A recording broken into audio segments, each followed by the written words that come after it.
Point 1 पढ़ाएंगे आपको। घन और घनाभ के बारे में पढ़ाएंगे पहले। तो ये घनाभ से संबंधित सूत्र है। ये यहाँ तक घनाभ से संबंधित है, यहाँ से घन से संबंधित सूत्र है। कुछ सूत्र ये भी है। अब इन सबको आपको मैंने बताया अलग अलग से डायरी बनाकर इन सूत्रों को आपको लिखना है और इन सूत्रों को आपको याद करना है। हमें आपको बार बार कहने की आवश्यकता नहीं पड़े। आप खुद समझदार हैं तो इन सूत्रों को बिल्कुल याद करोगे, तभी जाके ये प्रश्नवाली आपसे बैठेगी।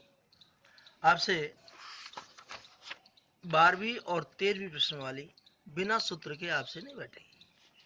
तो इन सूत्रों को एक कॉपी में नोट करके याद करना है। अब मैं इन सूत्रों के बारे में आपको मैं समझा देता हूं। देखिएगा, ये जो आकृति जो मैं बता रहा हूं वो एक घनाभ की आकृति है। इसमें 6 फलक होते हैं, 1 2 3 4 5 और एक नीचे 6 फलक होते हैं। इसमें इसको हम तल कहते हैं, पैंदा भी कहते हैं और आधार भी कहते हैं। ऊपर का भाग है ये, इसे ढक्कन कहते हैं। और बीच में चारों ओर जो भाग है उसको हम दीवार कहते हैं। इसमें देखो 4 तो दीवार है, 1 2 3 4। ये तल है और ये ढक्कन है। अब हम सबसे पहले इसके तल के बारे में चर्चा कर रहे हैं। देखिएगा, ये तल है। तल में ये तो है लंबाई और ये भी लंबाई है, ये है चौड़ाई और ये भी है चौड़ाई। प्रत्येक कोण यहां देखिएगा 90 डिग्री का है। ये तो हमने बताया ऐसी आकृति जिसकी आमने सामने की भुजा बराबर हो और प्रत्येक कोण 90 डिग्री का हो, उसे हम आयत कहते हैं। तो जो आयत का क्षेत्रफल होगा वही इसके तल का क्षेत्रफल होगा। और देखिएगा, अब हम ढक्कन के बारे में चर्चा कर लेते हैं। तो ये भी लंबाई है, ये भी लंबाई है, दोनों बराबर है। ये भी चौड़ाई है, ये भी चौड़ाई है, दोनों बराबर है। प्रत्येक कोण 90 डिग्री का है। तो ये भी आयताकार है। तो देखिएगा, इसका जो तल है, इसका जो ढक्कन है वो समान है। तो जो क्षेत्रफल तल का होगा वही क्षेत्रफल ढक्कन का होगा। तो जिसका तल और ढक्कन दोनों आयताकार है, तो आयत का क्षेत्रफल होता है लंबाई गुणा चौड़ाई। अब तल और ढक्कन दोनों बराबर है, तो दोनों का क्षेत्रफल इसको 2 से गुणा कर देंगे तो दोनों भाग का क्षेत्रफल आ जाएगा, अर्थात तल और ढक्कन दोनों का क्षेत्रफल आ जाएगा। ऐसे ही हम पहले इस दीवार के बारे में चर्चा कर रहे हैं। ये चौड़ाई है, दोनों चौड़ाई बराबर है। ये ऊंचाई है, तो ये दोनों ऊंचाई भी बराबर है। तो इसकी भी आमने सामने की भुजा बराबर होगी, प्रत्येक कोण 90 डिग्री का हो गया। ये भी आयताकार होगा। जो आयत का क्षेत्रफल होगा वही इसका क्षेत्रफल होगा। लेकिन इसमें शब्द काम आ रहा है चौड़ाई और ऊंचाई काम आ रहा है। तो इसका क्षेत्रफल हुआ चौड़ाई गुणा ऊंचाई। अब देखिएगा, इस दीवार और इस दीवार में संबंध है, दोनों बराबर है। भाई, इस दीवार और इस दीवार में दोनों क्या संबंध है कि दोनों बराबर है। अब हम एक दीवार के क्षेत्रफल को 2 से गुणा कर देंगे तो ये दोनों दीवार का क्षेत्रफल आ जाएगा। अब देखिएगा, अब इस दीवार के बारे में चर्चा कर रहे हैं। ये लंबाई है, ये भी लंबाई है, आमने सामने की भुजा बराबर होगी। ये ऊंचाई है, ये भी ऊंचाई है, ये भी आमने सामने की भुजा बराबर होगी। तो ये भी आयताकार हो गया। जो आयत का क्षेत्रफल होगा वही इस दीवार का क्षेत्रफल होगा। लेकिन इस दीवार में जो नाप काम आ रही है, एक तो लंबाई काम आ रही है और एक ऊंचाई काम आ रही है। तो इसका क्षेत्रफल हो गया लंबाई गुणा ऊंचाई। अब देखो, ये दीवार और ये दीवार सेम है, तो हम इसको 2 से गुणा कर देंगे तो ये दोनों दीवारों का क्षेत्रफल आ जाएगा। तो एक घनाभ में 6 फलक होते हैं, हम छह फलक के क्षेत्रफल को जोड़ देंगे तो पूरे घनाभ का क्षेत्रफल आ जाएगा। देखिएगा, 2 गुना लंबाई गुना चौड़ाई, जोड़ने के लिए प्लस का चिन्ह लगा दिया, फिर 2 गुना चौड़ाई गुना ऊंचाई, फिर जोड़ने के लिए प्लस का चिन्ह लगा दिया, 2 गुना लंबाई गुना ऊंचाई। अब देखिएगा, इन सब में 2 मिल रहा है तो 2 कॉमन ले लेंगे। 2 कॉमन ले लिया, बच गया लंबाई गुना चौड़ाई, प्लस 2 कॉमन आ गया तो बच गया चौड़ाई गुना ऊंचाई, प्लस 2 कॉमन आ गया तो बच गया लंबाई गुना ऊंचाई। तो ये हमारा घनाभ का संपूर्ण पृष्ठीय क्षेत्रफल आ गया। तो घनाभ का संपूर्ण पृष्ठीय क्षेत्रफल हो गया। यहाँ कोई चिन्ह गुणा का चिन्ह होता है, 2 गुना कोष्टक में लंबाई गुना चौड़ाई प्लस चौड़ाई गुना ऊंचाई प्लस लंबाई गुना ऊंचाई, ये घनाभ का संपूर्ण पृष्ठीय क्षेत्रफल हो गया।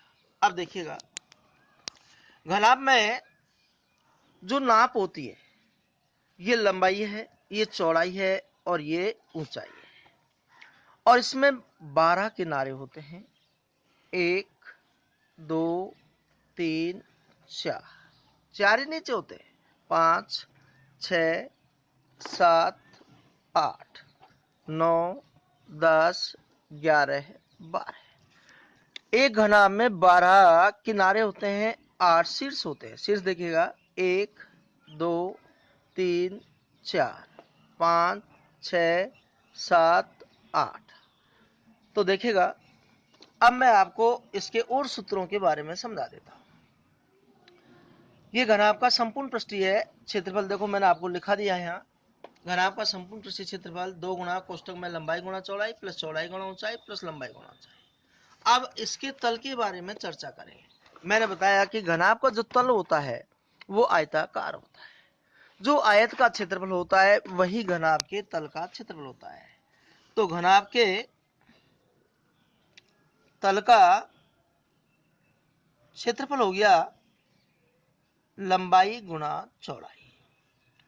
अब घनाभ के तल का क्षेत्रफल दे दे, लंबाई हमसे पूछे, तो होता है क्षेत्रफल बटे में चौड़ाई, और चौड़ाई पूछे तो होता है क्षेत्रफल बटे में लंबाई। ये हमने घनाभ के तल के क्षेत्रफल के बारे में आपको लिखाया है, पढ़ाया है। अब देखिएगा, घनाभ के आधार का परिमाप। घनाभ के